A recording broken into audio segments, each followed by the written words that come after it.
Always tell people this: home prices cannot increase indefinitely. As home prices go up, then we're going to see more and more home buyers fall out of the market. I have a guy trying to buy a house the other day with me. I talked him out of buying a $400,000 house because I'm like, you're going to go flat broke with no cushion after your down payment, moving costs and all that. Why are you doing that? He goes, I don't want house prices to go higher later.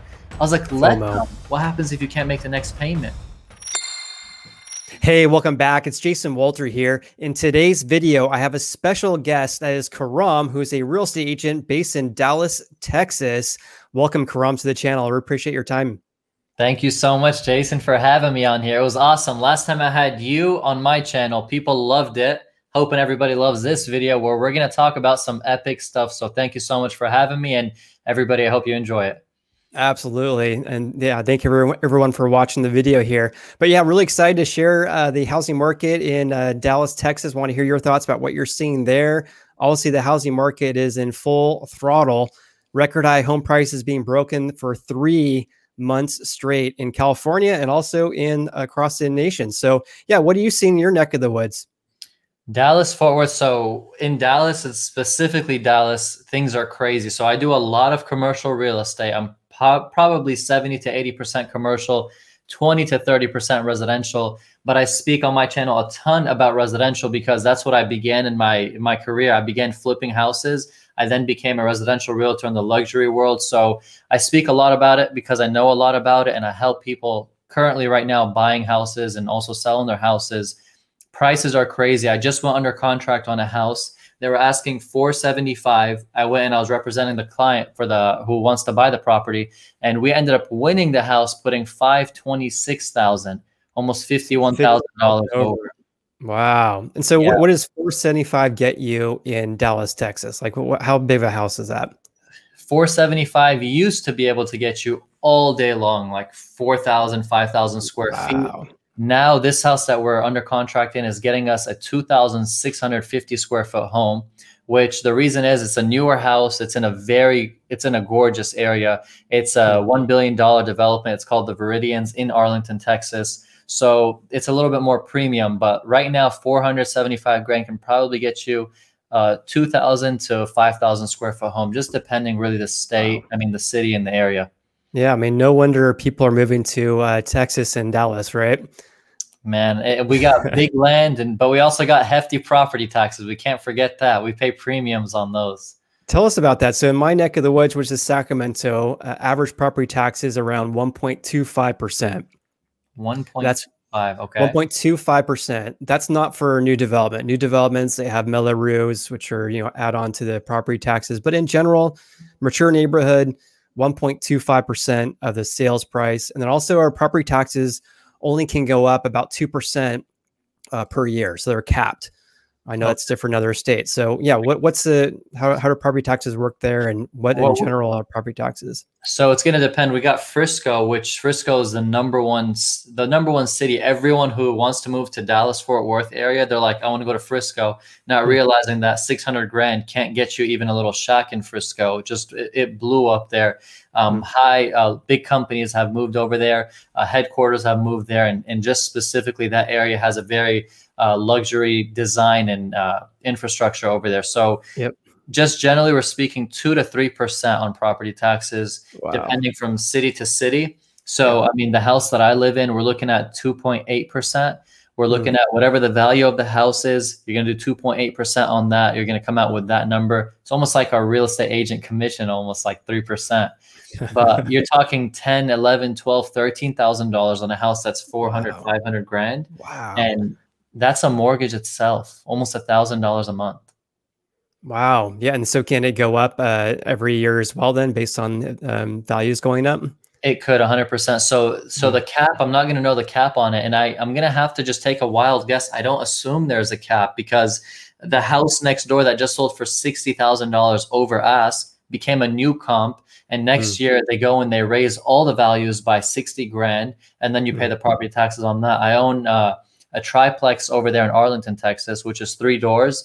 And it was valued $30,000 more per door the year before. So 2019, it was valued at its value $30,000 the next year. So I had to take out of my net at the end of the year almost, I think it was 2,000 something. 3,000. Yeah. Right. So taking out of your net 2,000 hits your cash on cash return, hits your cash flow, hits so much stuff, and it ruins the investment because that's just how the market is doing right now. It's almost like you want values to decrease if you own investment properties in Dallas, Texas. 100%. I mean, we fight every year. We hire companies or we fight them ourselves, where we go out and say that this property is not worth this much. It's got foundation, it's got roof, it's got leakage, it's a bad property. But if we're selling it, we're not going to be talking like that. I understand completely. All right. So for that property that you got your buyers in the contract for $50K over, any idea how many offers they received and how many offers sellers are getting in Dallas? So I squeeze the agents as much as I can. I try to get as much info as I could. I don't like to put an offer on a house unless I spoke to the agent before doing it. 100%. So this house hit the market on Friday and final and best was Monday, 6 p.m. What I did was I prepped the contract and everything, but Monday at like 1 p.m., I ended up calling the agent and saying, hey, what are we looking at? What are we working with? And by law, they can't share as much as kind of giving us just the basics, but I squeezed as much as I could out of them. And they had about 19 offers. And she said that there are some very strong offers. There's people paying cash and they're also strong. We're a conventional offer, so we had to compete. And I kind of just threw, hey, we plan to do so-and-so. She goes, hey, that's a pretty strong offer. And you have a shot. No guarantee, nothing. We made it in the top 3 and we ended up winning today. That's awesome. Congratulations. That's awesome. I think that's, that is an aspect of real estate for real estate agents. And buyers probably aren't even aware of this, but to have a very good working relationship and also clear communication with the listing agent. I can't tell how many times I listed a house where I received an offer and I'm like, I didn't know who this person is. I didn't even know you viewed the house. And so when you submit an offer, prior to that, you have to talk to the agent about, where they're at with the other offers. Sometimes agents are a little bit tight-lipped about that, but other times they would tell you exactly where they're at. And so you can, relay that information to your clients, see if they're comfortable with beating that. But that's such a crucial aspect of our job. That is for sure. So hats off to you. I agree. I appreciate that. By the way, Jason, there is something that's important is what we're realizing in this market is you're not just paying over asking price, but you're also having something called escalation clauses where if somebody put 500 grand, you're guaranteeing to the seller any offer that comes in at any number, I want to up it by 1,000, by 5,000, by 10,000. And it's so dangerous because some people have it just free for all and whatever the highest offer comes in, we'll up it. And I don't do without putting a cap on it, you're saying? Some people don't put caps on it because they know that nobody's going to really come in and put 500 grand over. But if you want to be shady and that realtor wants to play smart, they can go and they can put a pretty hefty number with a different contract, a different buyer, and kind of put some bad paperwork together, which you don't want to do. It's not going to be legal, of course, but there are shady snakes out there. I've seen it. They're definitely true. I always tell people that the barriers into real estate, meaning it's so easy to get a real estate license, are very low. And so you have a wide range of people you work with. And then when people are motivated by selling a house and earning a commission, sometimes integrity can go out the door, unfortunately. 100%, 100%. So do you actually see escalation clauses? And for the viewers who are watching who are not familiar with the escalation clause, that's basically like writing an offer saying, hey, I'm going to be buying your house for $500,000, but I'm also here's my offer for $500,000, but I'm willing to go up to $525,000, but no more than that. In addition to that, I'm going to pay, let's say, $5,000 more than the highest bidder. So they have a bid for the highest bid's $515,000, then you get the house for $520,000. But you should definitely put a cap on that because who knows if someone's going to be going crazy and putting an offer for $600,000. So that's basically what an escalation clause is, right? You nailed it. That's exactly what it is. And also don't forget the waivers of appraisal where you have to you can do a partial waiver or you can do a complete waiver. I'm seeing a lot of people just doing complete waivers and they're just not caring. That's what we're doing in Dallas Fort Worth. Yeah. So then in our neck of the wood, my neck of the woods, Sacramento, it's pretty uncommon to get a bunch of disclosures and inspection reports from the seller. So oftentimes people go in completely blindly, but we're still seeing people waiving their inspection contingency, which is, it's obviously risky. And we're seeing more and more of that in my market.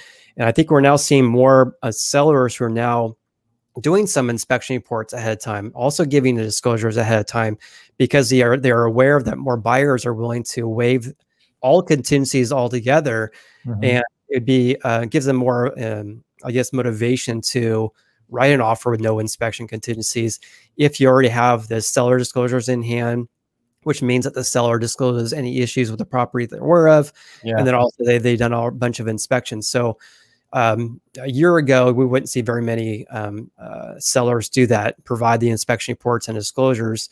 Now we're seeing much more of that, and then in turn, we're also seeing a lot of people who are writing offers with absolutely no contingencies. Yeah, just missed out on an offer last week, and it was an all cash offer. At one point, it was like 85,000 over asking. The asking was like 1.2, and missed out on it still, because they had even people who have loans waiving all contingencies altogether. Wow, it's crazy. And one thing that you're gonna have the viewers who are watching right now, as us agents representing our clients and helping them buy properties, we're not. A lot of people misunderstand and look at it like, oh, these guys, these agents are just making their clients overpay so they can make their commissions, so they can go and make money.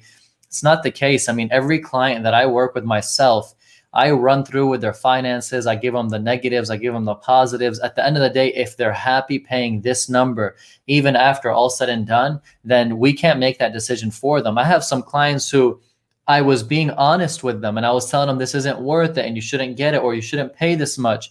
And they'll end up going to another realtor, and that realtor will literally squeeze them with every penny, and they'll go close with them because that realtor lied to them or was not giving them the upfront truth. So we do our best on that aspect as well. Yeah, I think we have the same philosophy regarding that. I act more like an advisor, not a house pusher. I'm not going to tell someone you should be buying a house now, you should be selling now. Here's what's the market's going on, right? Here's what's going on in the market today. And give them information ahead of time before they place an offer, doing as much, back end work as they possibly can, so they can make a more informed decision about what price they're willing to come in at, and then whether they want to buy the house or not. So I think if you take more of a stance of like being an advisor, that's also way better, because you tell people, hey, you should definitely buy this house, and here's how much you should offer. It's not our money. Who are we to say that, what they should be offering on the house? I had a deal that just fell through. I think it was a week or 2 weeks ago. It was a heartbreaking deal. We've been working on it for about 4 to 8 months. It was an estate sale, and it was basically the owner died, and it's a commercial property. It's about probably 4.5 acre land. It's a 18-wheeler diesel mechanic shop, and I have a client who was interested. Basically, you park trucks and trailers, you do mechanic work, etc. And that property was listed for $950, and there was multiple offers on it. It was a shady real estate agent. She was representing the buyer side, but she was also representing the estate's interest, which was a dirty game, because if you're representing both sides, you're going to make both commissions, etc. I don't even know how the judge will allow that, but nonetheless, it was a lot of shady stuff going on. But we put an offer for 1.3, and we ended up getting beat by someone who put an offer for 1.25, all because on the contract, we waived every single thing. But the only thing we didn't waive or didn't take out was we put a 3-day title review period, just to make sure we're not getting the title with lawsuits, with liens, with problems, and inherit all of that. And it came down to that in the courtroom when we were there, and they said that we're willing to just take the 1.25, no headaches, because that 3 days might set us back and have to redo the whole process. Wow, wild. So what are you seeing on the commercial side? Because you say you do more commercial than residential. So are you seeing like different types of properties are faring better than others, or what are you seeing in your neck of the woods? Yeah, so we have retail, for example, shopping centers. We call it Class A, Class B, Class C. And you're seeing a lot of the Class C getting demolished. You're seeing these shopping centers and can you explain? So I'm not in commercial, and so what is the difference between A, B, and C? Yeah, so A, you're basically going to talk about a beautiful shopping center, nice facade, got national tenants. You have local tenants, like tenants who are bigger names, bigger recognition, right? Then you go to Class B, a little bit less than that. Class C, more mom and pops, more local people, more local tenants.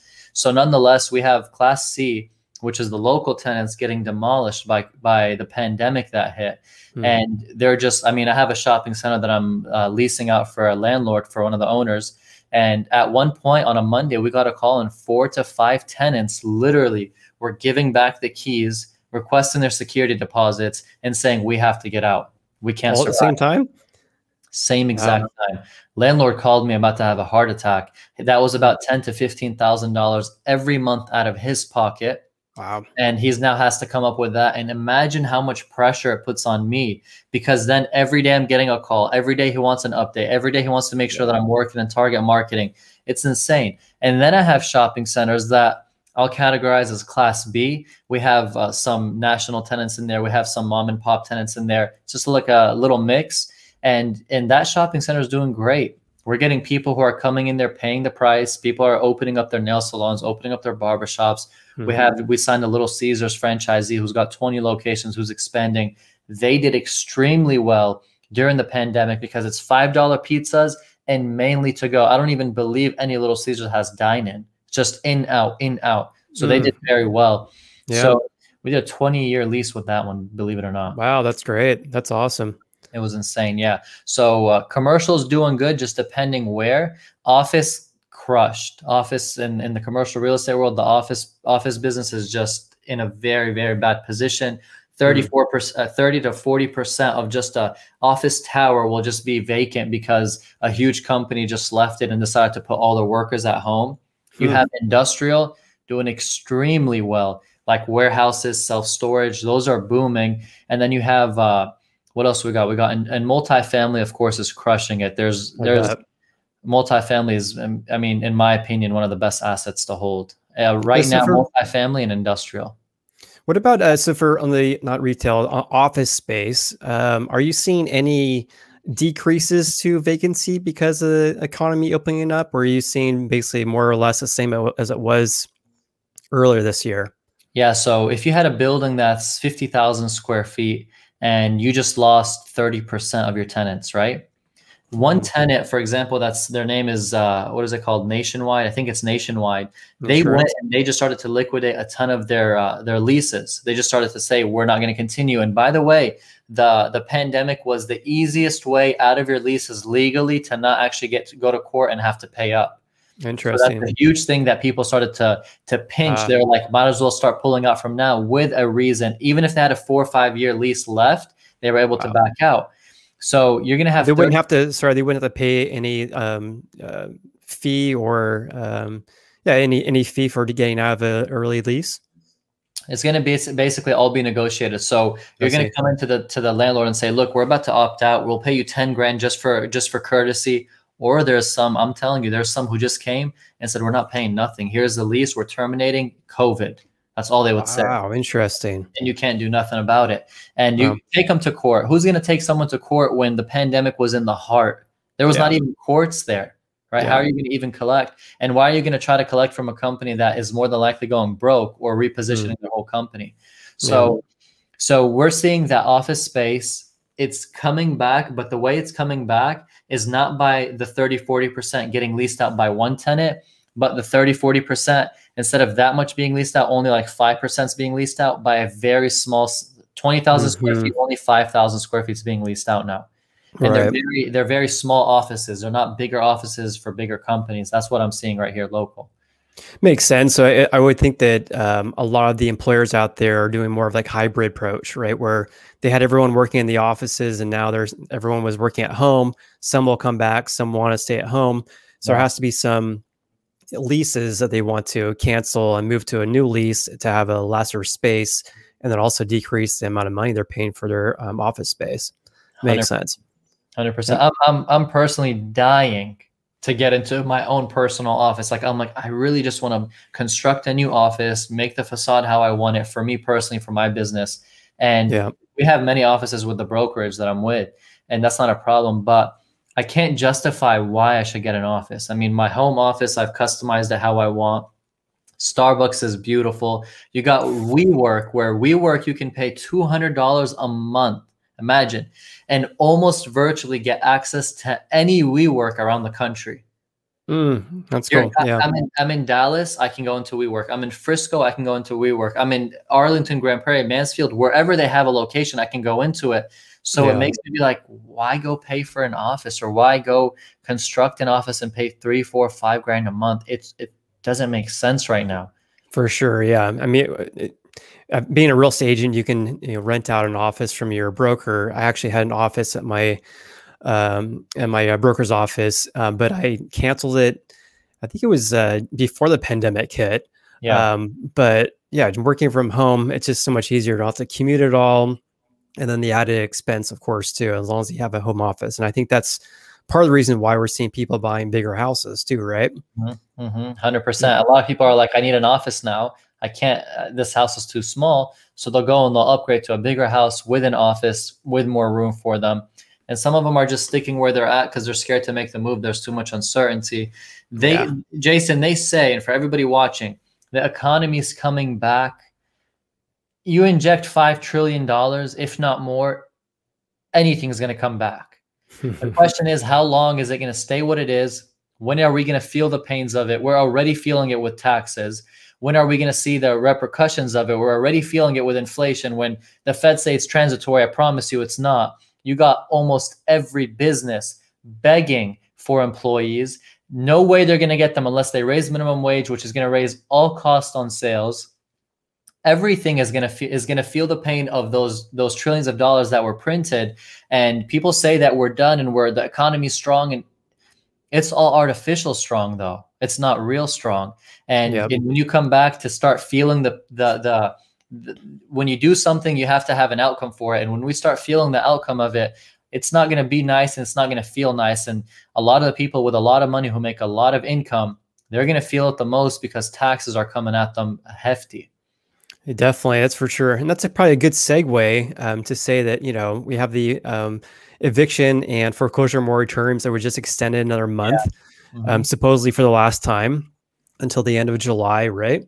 And so, what are your predictions for the rest of the year going into next year? What do you think the housing market's going to look like? Definitely. They keep saying it's going to be for the last time. But yeah, the key word is up to, and then now it's like we intend to have this as our last extension. They just keep playing with it. They keep extending it. Why are you waiting until June 25, 26, 27 to then say, oh, we decided right now we want to extend? Yeah. Like you already knew you're going to extend. Why are you waiting? And the biggest problem is that the landlords and the tenants, out of, I think it was $46 billion that's been given as relief, they're saying that, I think, don't quote me on this, we'll do more, whoever's watching this, comment below if you know, or if Jason, that I think only 2% or something from that 46 billion was actually given to the landlords or the tenants to date. So these relief programs or these assistance hasn't even reached the tenants or the landlords to survive. I know landlords who are begging their tenants to just cooperate, just to fill out the applications for them to get the relief. Wow, interesting. They're not even answering them. They don't even care. They're living for free for over a year. Being a landlord now, the hell with it. I would never want to be, and I am. But I'm blessed with the tenants that I have. I've been lenient with them. I've helped them. They've been great. They're a blessing. But get caught with the wrong building, the wrong tenants, and this time you'll probably have a nightmare where you will never want to own real estate after dealing with this, in my opinion. Yeah, I think there's some mom and pop landlords who are going to be really hurting right now and have been hurting. I was thinking about this morning, and maybe anyone who's watching this video knows, the CARES Act was passed in March of last year, right? That allowed people to enter into a forbearance if you have a single family house or 1 to 4 units, to do a forbearance for 12 months. I should have researched this before the video, but I think that the multifamily, so meaning 5 units plus, I believe their forbearance period was only like 90 days. So I'm curious what the people who have, multifamily properties who have tenants who are not paying, what are they doing in order to survive? Because obviously they have mortgages to pay. Wow. So you're saying the multifamily landlords, they're not going to be collecting their rent from the tenants themselves? Well, I'm saying that I don't think that they have as long as forbearance period as people who have 1 to 4 units. Oh, I got you. I got you. Okay. So Okay. unless that changed, unless anyone knows who's watching this video knows of a change regarding that. But the CARES Act, if I'm not mistaken, I think it only allowed people to do a 1-year forbearance period, right? And that Yeah. got extended to 18 months potentially, depending on when you entered. But I believe for multifamily, I think it was only up to like 90 days. And I think that maybe it got extended, but it's not as long as, you and I who have, houses and 1 to 4 units basically. And So yeah, keep in but mind, Jason, that it's all it's per lender also. So there's some who have some yes, solid relationships where they can be like, look, we need another 9 months. We're going underwater. You're gonna have to deal with this property. Foreclosures are gonna be hefty. The cost, it's not easy. When I started real estate at 18 years old, I specialized in foreclosures. I raised money from investors. I would go buy 3, 4, 5 houses, fix them, flip them, fix them, flip them. That was my business. I haven't stepped foot in the auction for over a year and maybe a half to date, ever since the pandemic started. Before I got married, which was on February 9, 2020, my wife will kill me if I don't remember I'm that. glad you have the date right there. Bravo. But before I got married on February 4 of 2020, I bought a house from the auction. And when I went on my honeymoon on February 10, I went for about 3 weeks. I was coordinating through the honeymoon, the remodel process for that house. I came back from that honeymoon and all hell broke loose. I was in Thailand and Indonesia, which were very close to Hong Kong, which the COVID struck there the highest after China, I believe. And I was flying back with a fever. And I had an investment that I think that I was all in like 190 grand cash on the deal. Wow. And people were calling me and saying, sell the damn property. Even if you break even or if you lose, sell it. All hell's breaking loose here in the area that I'm at. People panicked. And, kind of coming back to me buying foreclosures, when I came back, it was an intense thing. It's for another video, of course. But if I didn't sell that house, I would have been up even probably, I would have easily made 6 figures on that flip if I just held it a little more, because as you guys see what happened to the housing market, it's been crazy. Yeah, I mean, we would have all done really well if we bought a ton of houses in Dallas, Texas, Austin, Texas, Utah, Idaho And a year ago. It did nothing to them. Didn't move in, just all vacant, and then just sell it for a year later for 20% more. It's nuts. And listen to this. If you're investing in the stock market, you're investing in real estate, too many people think they're geniuses right now. They think that they're doing great. And kudos to you if you had the strength to go and invest when the market was a little sketchy. Yes. If you invested in real estate in 2018, 2019, 2020, or in the stock market, and you're making money, don't get too comfortable and think that's the normal. Jason, there's some people who entered the markets at 25, 30 years old. Their first time after college, they've got 50 grand or something that they've saved up after working a couple of years. They invested it and they've made money and they've doubled and tripled. Now they got 150. They think and assume it's a new normal because they never experienced a downturn. And they're going to go put that 150 into an investment or into the stock market again. And that's when they'll get wiped out. And they're going to be like, what the hell did I do? So if you're someone who's making money or you've done well in the last couple of years, very good job and props to you, but please be careful. It is not the normal. It's definitely true. I have a good analogy for that. First time I ever gambled, I don't know, maybe it was like 20 years ago. I am not a gambler, but the first time I did, I played blackjack with my buddy, went to Lake Tahoe, and I think I spent like $50 and we were gambling for like an hour and I made like up to, I think it was like up to like $150 and we're like winning every hand. I'm like, wow, like actually this is really fun. I didn't think like gambling would be so much fun. And then we went the next day and I literally lost like $50 in like 3 minutes. I'm like, gambling is the absolute worst. I'm never doing this ever again. So I do think that some people who are, especially with the invention of Robinhood, M1 Finance, Webull, where it's so easy to invest and you can put $1,000 on Dogecoin a year ago and then now you're a millionaire or whatever. I think there's some people who are being caught up with the, or who are going to get caught up once the stock market goes down. But you also can talk about that with real estate as well. I think that some real estate agents and also some people out there are buying houses with the anticipation that home prices are going to be going up 20% every single year, whereas they don't even have the intention of living in the house for a long-term period of time. So those people are going to be stuck between a rock and a hard place when the market corrects, when it does. Jason, how does a house that's for $500,000 next year become worth $580,000?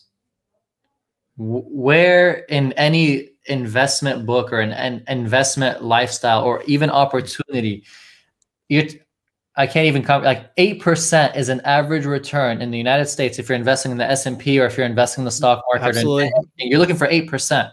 That's off of, you're still putting some risk into the markets. You're still being hopeful. You're still, investing your money into the stock market or into any market, hoping you get that back.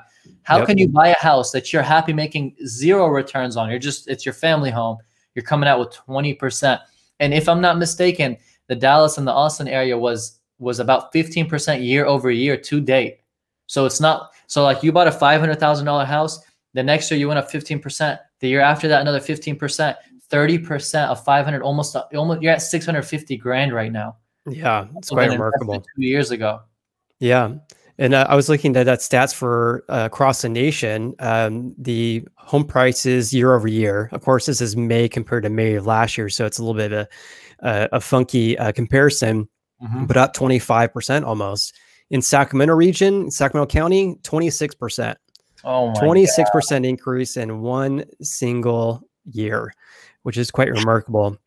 But let me ask you this. Disclaimer though, when what happened in May of last year, right? So we had the stay-at-home orders in March and April, and that just kind of killed the market for home sales and home prices in May. So, but it'll be interesting as the months progress, how I guess month over month, how that's going to change, because on a year-over-year basis, housing market went absolutely bananas last year, all the way through basically the end of the year. So hard to make that comparison, but still it's remarkable that home prices have gone up so much in such a short period of time. Yeah. And I don't know, I talk a lot about the housing crash and the crisis and the problems and the moratoriums and the foreclosures. And we talk about that as well. But I don't know if you can go up $80,000, $100,000 in a house value, and then it just crash, all that 80, 100 grand just gets wiped out.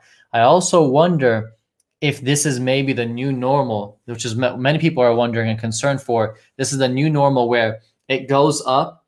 It's the house was 400 grand. It's now 500 grand. It comes down to like 450, 460, 470, and that just becomes the new ground, and it consolidates there. Yeah. A lot of people are fearing that. That's why they're trying to jump into the markets. If interest rates adjust, of course, that hits the housing market, but we've never seen this pandemic before. We've never seen COVID before. So the reactions are something we don't really know what's going to happen just yet. No, I know I get a lot of comments on my channel. And by the way, anyone watching who's still watching, by the way, hit the like button for us. Hope you're getting a lot of value out of this video, and appreciate your time, Karam. Yeah, so I think that it's been my opinion that there's not anything that I'm seeing right now that's really saying, hey, if this happens, housing market's going to completely crash. It's always going to be dependent on inventory. Who knows if more people are going to decide to list their houses. We are seeing more inventory here in Sacramento and also across the US, but not increasing that super high levels where it's going to flood the market and become a buyer's market tomorrow. Not even close. I agree. In my opinion, home price, I always tell people this, home prices cannot increase indefinitely. And so every month as home prices increase, or every week really, you're going to get more and more buyers and get priced out, right? So if they're looking for a house at $500,000 in Frisco, I can't remember the name of the city you mentioned, but in Dallas, Texas, and then all of a sudden the home prices a couple months later are $50,000 more than that, and that's the only area that they were interested in buying. They don't want to move into a area with high crime or something like that. Then we're going to have, as home prices go up, then we're going to see more and more home buyers fall out of the market. And so I think that affordability is becoming more and more of an issue. And so in my opinion, it could be more of like a slowing effect rather than a crash, unless something crazy happens with inventory going up drastically. And then of course, if the Fed raises interest rates sooner than, what they say, 2023. So they said 2024, then they brought it to 2023, and the next month we're going to hear 2022, and the market's going to panic and everyone's going to sell. It's crazy. I mean, I have some land that I recently purchased, and we're working on development on it. We're trying to do a self-storage facility, but I was also thinking, hey, what if we did a single family development on it? Almost no matter what, you're guaranteed to sell those houses. It's like the market is so hot. There's not much inventory, if any inventory. If I were to do that, it's a quicker exit, a quicker development, Should I just do that? Now the self-storage was more longer term, was more investment based. The single family is more in and out, kind of cash out your profits quick. So sometimes the money talks and it makes you do that. And in this market, if you have single family lots in the city where there's not any opportunity other than minimal opportunity, it might make sense as well because it's flying off the shelf. Yeah, it makes sense. So if you had a raw land in Dallas, Texas, how long does it take you to actually construct houses there? You would talk about depending on the zoning. So if you have if you're a zoning commercial, if you're a zoning industrial and you want to convert it, probably 6 months to 8 months to go through that process. And then when you're talking about constructing it, you're going to have to give yourself a minimum of a year, a couple of months to do the infrastructure. This is after plans are approved and submitted. You're going to do the infrastructure, the streets, the sewer lines, the utilities, the water, connect all that, pave the streets and do all of that stuff and then start developing. So houses, though, if you're looking at a 2,000 square foot house, you can turn it in 3 to 6 months, depending how custom it is or how fast you're going to try to turn with your team. Yeah, it makes sense. Yeah. The risk, obviously, from a builder's perspective, is the cost of building materials. I mean, just absolutely insane, especially with delays in getting those materials. And so I feel for home buyers and builders in the new home space, because new home buyers are getting on a wait list, at least in my area. Yeah. And then if they're lucky, they get a call from the builder saying, hey, we have a lot available. And then sometimes you have bidding wars for those lots. And then on top of that, the house is not going to be built until 6 to 12 months. And so you can't lock in your interest rate right now. Therefore, you really don't know what your mortgage payment's going to be. And you're paying top dollar for a brand new house as well. So in my opinion, it's very risky buying a brand new house right now from the builder side and also the home builder, and also the home buyer side as well. Because if you're saying, Karam, like, hey, I'm going to be listing this house for $600,000, you're kind of budgeting what your construction costs are going to be, since you're not going to be constructing that house for a year from now. And so that's a pretty big risk. Yeah. But I'd love to know your thoughts about something regarding that. So actually read an article recently about escalation clauses for increases of building material prices.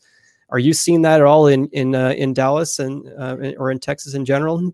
Yeah, I was just going to tell you that you better believe that after this pandemic and during the pandemic, that legal teams were on fire with new contracts, with new adjustments for these home builders, because I'm not about to lock you in on a $500,000 house to find out that my lumber that I was paying 20 grand for is now 80 grand, and now all my profits out from there. So you better believe that the legal teams have been turning paperwork and making it happen. So escalation clauses on those I have not seen personally myself, but not because it's not there.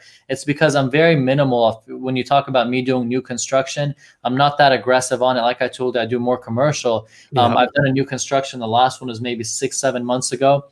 And that client who bought his house got offered $250,000 to move out literally 5 months later.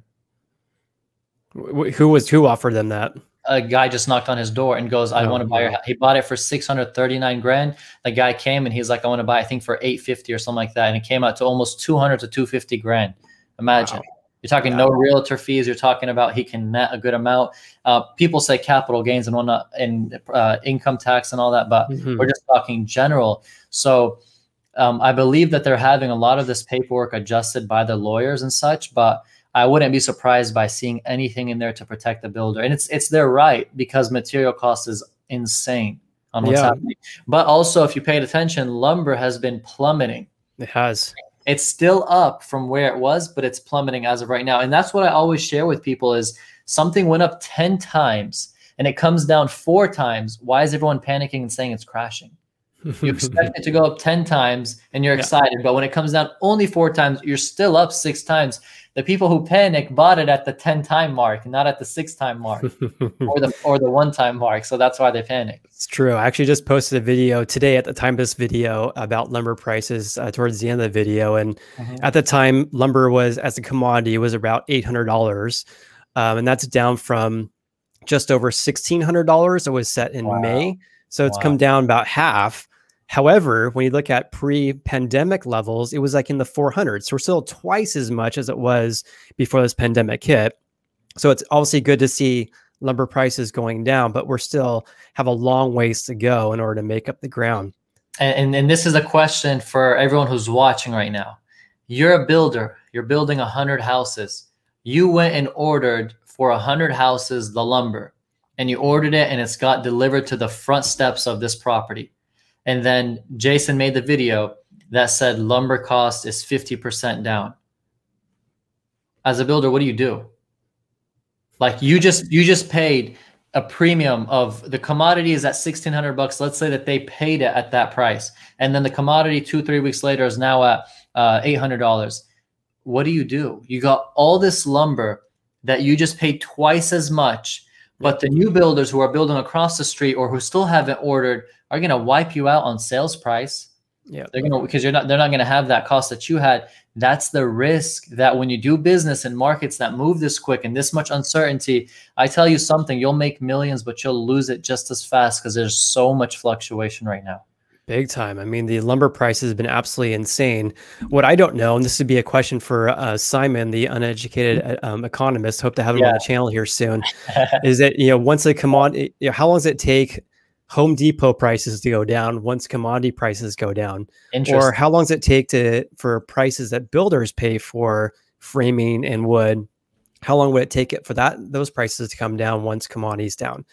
There has to be I would assume more than a month lag. It has to be like several months, I would assume, because you have all these sawmills are doing output and they're selling it to the lumber yards and they sell it to Home Depot. And so I would assume that there has to be some sort of lag involved there, even though that the commodity prices have been going down quite a bit. I don't think, at least as far as I know, I haven't been to Home Depot in a long time, but I would assume that lumber prices have not come down, probably not even a little bit. I love that. That's not going to help people. And that's a really good question. If somebody who's watching knows that as well, comment it below. But before you comment it below, make sure that you hit the like button because the video out. You got to make sure you hit that, right? Definitely true. It definitely helps out the channel. That's for sure. That's awesome. Anyways, do you have any predictions for the rest of the year? What do you think it's going to be happening in the housing market? Yeah, my take is something that I didn't mention is I am seeing houses that go on the market, instead of going straight to pending, they're starting to go to active option contract, which is meaning one thing, that the competition is kind of cooling down somewhat. Because typically, if someone's putting an aggressive offer, they're avoiding an inspection at all. But if you go to active option contract (AOC), it means that you're getting an inspection. So can you explain that a little bit? Because that's not what we see in our market. We don't have that terminology, but it's just for the viewers out there and myself, because we basically have pending, bring back up. And they also have contingent, meaning that the seller accepted an offer that's contingent on the buyer selling their house. That's all we have. So just briefly explain what that's interesting. We have a lot. Like we have active, the house is active. We have AOC, active option contract. That means that you as the buyer requested an inspection 5 days, 7 days, 10 days, however much. Interesting. You have to define that within when you put the listing, when you switch the listing from active. Then we have AKO, which is active kickout option, meaning that they're under contract, but if someone comes with a better price, they can kick that person out if they don't match. Wow. So is that something you negotiate in a counteroffer, say, hey, we're going to be putting this as a KO, and then this buyers will sign off on it? What happens is, if right now I want to buy a house, or I want to buy land, or I want to buy something, and I want to ask for a 2-month close or a 6-month close, I'll say, look, put me as an AKO. And if someone comes with a higher price, you can still market it. If someone comes, I'll match it if I want to at that point. Right? So it gives the buyer the right to match the higher offer that comes in, you're saying? So the buyer's already in contract. But if someone else, a new buyer, goes to the seller and says, hey, I'll pay you $1,000 more or 10 grand more, then they'll be like, they'll go to the buyer who's originally under contract and be like, hey, someone paid us 10K more. Can you match? And then we'll let you stay and enjoy the rest of your 2 months like we agreed, or 6 months. We have another one. I forgot what it is, but it's the contingent one. It's the one that you're basically contingent that we have to sell our house before we can officially move into this one. So we have several, but nonetheless, typically I've been seeing a lot just go straight to P, which is pending. But now I'm seeing a lot of blue, which the color that we have is for pending is purple on the maps, and blue is active option contract. I'm seeing a lot of blue, which could be a sign. But just in short, I went a little bit further. But where I see the future headed is an artificial market that's going to stay artificial, that's going to stay floating, that's going to stay pumped by the governments, by the president, by the CARES Act, by all these acts, by all these relief programs, no CARES Act specific, just relief programs in general. And it's just going to stay pumped until they can't keep doing it. Until 2022 comes, 2023 comes, interest rates have to start picking up. People start to realize inflation is not gone. It's not transitory anymore. It's actually hitting. So people start to realize that. And I see that we're just floating right now with the hopes that things are okay, and they're really not. But we're not going to feel it until who knows when. Yeah, that's the big question. When? I can't tell you how many times, I'm sure you get this question all the time on your channel. When is the housing market going to crash? When are home prices going to go down? When is it going to become a buyer's market? And I think people get mad at me. They go, Karam, you've been talking about this for over a year. Nothing's happened. I've been waiting and listening to you, but we haven't seen a crash. And I'm like, there's no definite time. It's just, hey, be careful. If this comes, you want to be ready. I have a guy trying to buy a house the other day with me. I talked him out of buying a $400,000 house because I'm like, you're going to go flat broke with no cushion after your down payment, moving costs and all that. Why are you doing that? He goes, I don't want house prices to go higher later. I was like, let them, but at least you'll be in a better position and you can afford that higher price at a later time without going flat broke right now. What happens if you can't make the next payment? Yeah. Like, you guys got to relax a little bit and not do that to yourself. For sure. I mean, anyone who's buying a house who has no money left over after they buy the house, good luck. That's definitely not something I would advise to do. I agree. They got to be careful for sure. You do. You have to make sure you still have an emergency fund after you paid all your closing costs and your down payment after you purchased a house, and have long-term time horizons, 7 to 10 plus years, as I tell people, because we have no idea. We are not real estate fortune tellers. I do not have any psychic capabilities whatsoever. I thought you did. That's why I subscribed to your channel. Oh, man. Okay. Yeah. For you, I do. Yeah. No. Yes, it's the bottom line. There's so many factors involved in our housing market, especially with inventory, interest rates. We really have no control over when that's going to be increasing or decreasing. And so that's really going to affect our market drastically. But the reality is, it's anyone's guess when inventory is going to increase greatly, when interest rates are going to increase. And so it's anyone's guess when the housing market will correct, but home prices cannot go up forever. At some point they'll correct, but gosh, it could be next year. It could be the year after that. It's really hard to say. I agree. Everybody just got to hang tight and just do what your bank account allows you to do. Don't over leverage and just be careful. No, I absolutely 100% agree. You have to, if you're gonna be buying a house or even renting, really, any housing payment, make sure you're living within your means, because who knows what the market's going to be doing. I agree. Anyways, yeah, thank you for your time, Karam. I think we'll kind of wrap this up. Anything else you want to add? Anything we haven't discussed already? I had a blast. Thank you, Jason. Thank you, everybody who's watching. Make sure y'all hit the subscribe button. Make sure you guys hit the like button as well. And Jason, keep up what you're doing. I love your content. I watch your content. I engage in your content. Next time, it's going to be you on my channel, and we're going to do it again. We're going to stay connected. Congrats on 30,000 subscribers, by the way. Everybody watching, got to comment below and say congratulations to Jason. He worked his face off. He's got a family. He's got a YouTube channel. He's got his real estate business. It's not easy to balance, and he's pumping updates for you guys. And his stuff is like, he can't give you the video tomorrow when it comes out today. Like that, if something happens within the markets, he's got to tell you it today or latest the next day. It's time sensitive. So for you doing that, Jason, respect to you on that. And I'm sure your subscribers love it and value it. That's why they're there. Thanks, buddy. I really appreciate that too. And congratulations. You're almost at 30,000 too. I think maybe next week or two. Right, get you with the left hook, with the right. Oh, man. I can dodge them pretty well though. So watch out. Man, we're coming. And by the way, there's a lot of YouTube fights happening, right? So famous celebrities are fighting. So you better believe when I get up there to 300,000, 400,000, 500,000 subscribers, I'm going to be calling out some real estate YouTubers. Oh, man. I have never been in a fight in my entire life. you'll see me and Jeb in the ring. Jeb, I was like, I see you squatting. Jeb will crush you. I'm like, Jeb, I see you doing 200, 300, 400 pound squats. It's like, I don't know if I'd want to mess with you.